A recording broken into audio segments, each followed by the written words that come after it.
It's right. Now, I'm not laughing at that. I'm just laughing because it's a ridiculous concept, but there is some truth in it.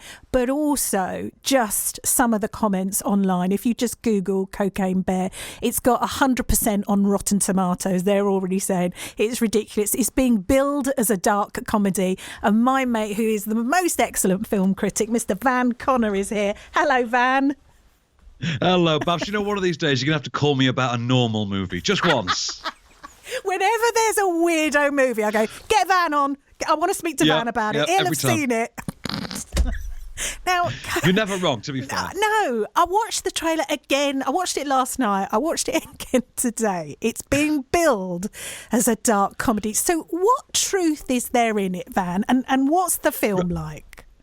Okay, first of all, there is some truth in this. Okay, it is inspired by true events. It's not based on a true story. It's inspired by true events. So the actual true events were a drug smuggler dumped a load of coke out of a plane over the Tennessee forest. A 175-pound or 80-kilo American black bear consumed a large volume of this cocaine and then died. The body of the bear was then autopsied, and a litany of causes of death were reeled off that included massive stroke, renal failure, heart explosions. The absolute works. Exactly what you would expect if a 175-pound black bear ate a brick of cocaine. The movie imagines what might have happened between it eating the cocaine and then dying.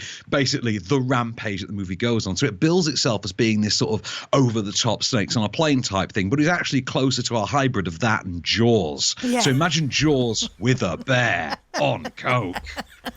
When I watched it, I just burst out. It's funny, isn't it? The trailer is funny. The film is really funny as well. It's really OTT with the graphic violence, like limbs flying everywhere and needless, excessive, hilarious Tarantino-level gore.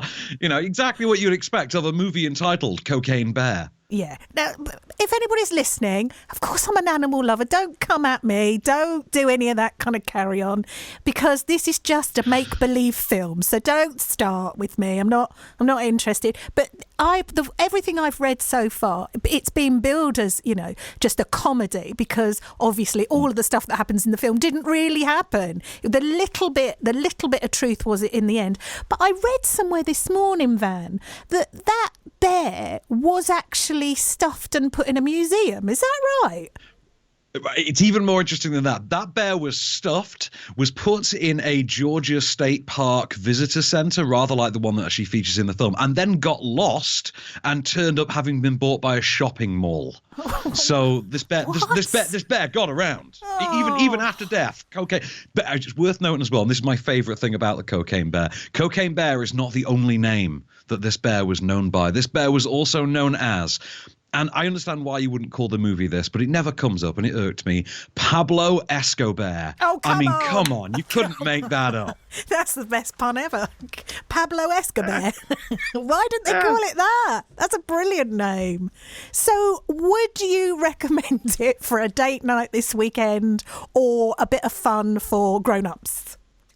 I think so. I think this is the one everyone is going to see at the cinemas this weekend. It's a dead release week otherwise. I think because they knew there would be a lot of sort of internet-friendly hype around the movie. Deservedly so. I mean, it will absolutely scratch the boxes that you would expect a movie entitled Cocaine Bear will. There's nothing really deeper than that. It's a bit overproduced for the 80s set period piece romp that it wants to be, but it's a damn good time. And, you know, it's grisly and excessive and gory, and it's a really fitting send-off for Ray Liotta, because this is the final on-screen role, as far as I understand it, for the great Ray Liotta. Is it? Like this, he passed this past year, and this is how Henry Hill is going out. Henry Hill is going out on Cocaine Bear.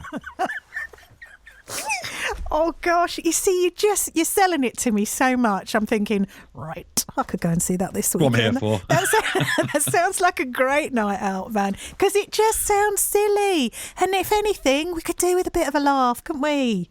Oh. It's just an adjust for cultural inflation version of Jaws. Obviously, it's not going to be an actual masterpiece like Jaws. It's a movie called Cocaine Bear, after all. But you know what? It's got some great 80s needle drops, some actors that you always enjoy watching. Alden Ehrenreich more or less redeems himself for the absolute travesty that was Solo, a Star Wars story. And it's always great to see Ray Liotta on screen, especially for this one last time. Oh, brilliant. Mr. Van Connor, thank you.